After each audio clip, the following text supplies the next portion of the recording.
أم خلقوا من غير شيء أم هم الخالقون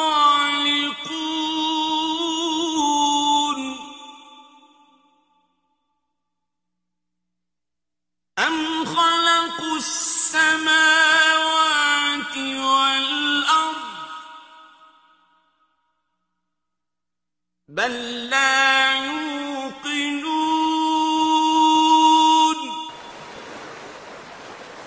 Comment le Coran peut-il prouver l'existence de Dieu? Il existe une vérité incontournable que les êtres humains ne peuvent éviter d'affronter. Pas question pour eux de l'interpréter sans avoir recours à ce que dit le Coran à son propos.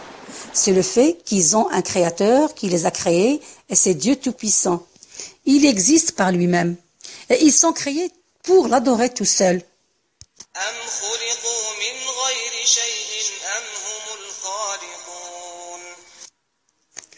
Ont-ils été eux-mêmes créés à partir de rien? Où sont-ils eux-mêmes les créateurs?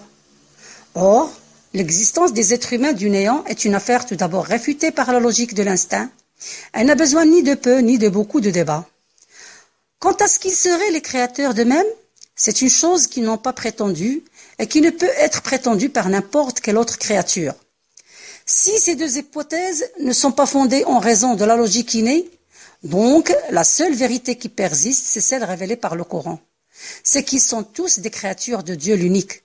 Personne ne partage avec lui la création et l'édification. Personne ne peut lui être associé dans la divinité et le culte, et c'est une logique claire et simple. Ainsi, le Coran affronte l'humanité par l'existence des cieux et la terre à leur égard. Les ont-ils créés eux-mêmes? Les cieux et la terre ne se sont pas créés, bien sûr, comme ils ne se sont pas créés eux-mêmes.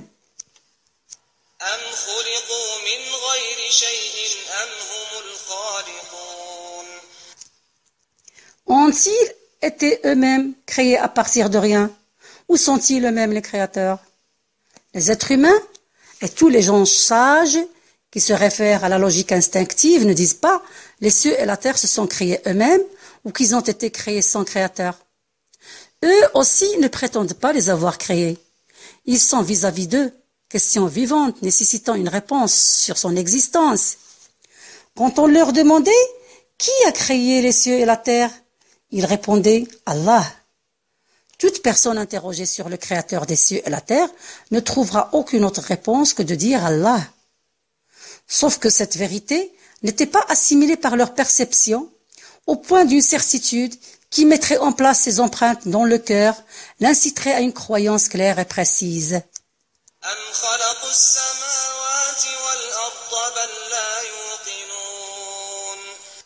Ce sont seulement les infidèles sceptiques.